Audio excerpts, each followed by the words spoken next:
first Philippine hero who is the brother of Rodrigo Duterte.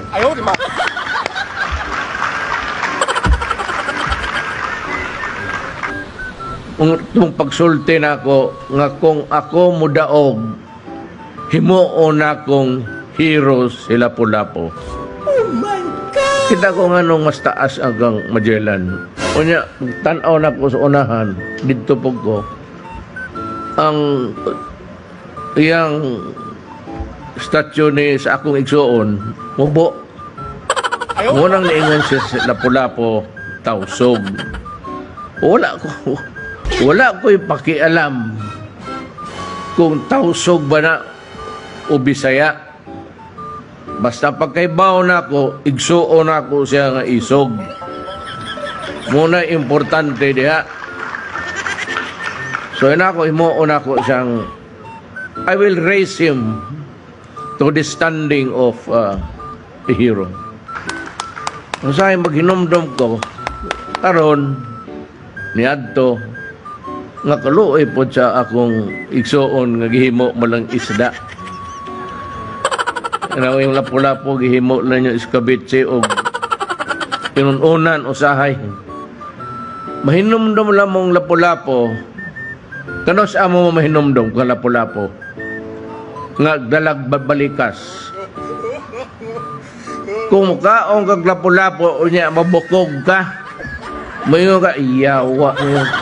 Kulaw, maproblema ka na nung sigiton. Nona ka ng katong doktor. Dili madali mabukog ug tunok sa isda. Iya matong mga isda. Lapu-Lapu.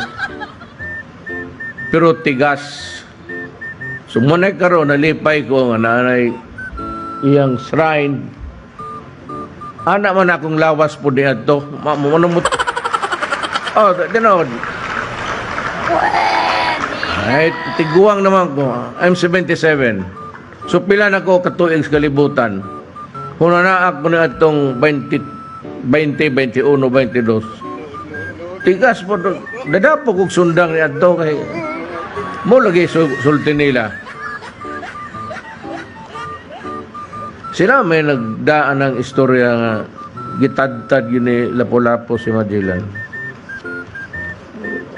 Ako, wala ko'y kasuko pag ka Magellan, dugay naman na. Ako kung igsuon ng dunggab niya. Bagay, Mayra, miris eh. Nga nung nanganiman sila nga rin. Unya, po yung nila mo nilang alipin ang mga tao din ato. Unya, si Kuya Lapu-Lapu, nasuko. Muna karon. Dire ba sila nagtirigbasay? Dire yun. Di naman tumba sa Magellan kaya akong tiwasan. Natununggan pag yun sa akong panahon. Let's say isa yung COVID. Kuya, tigbasa na sa COVID o makita mo. Wa mabot siguro nga rin, hadlok. Mayari kanila Lapu-Lapu.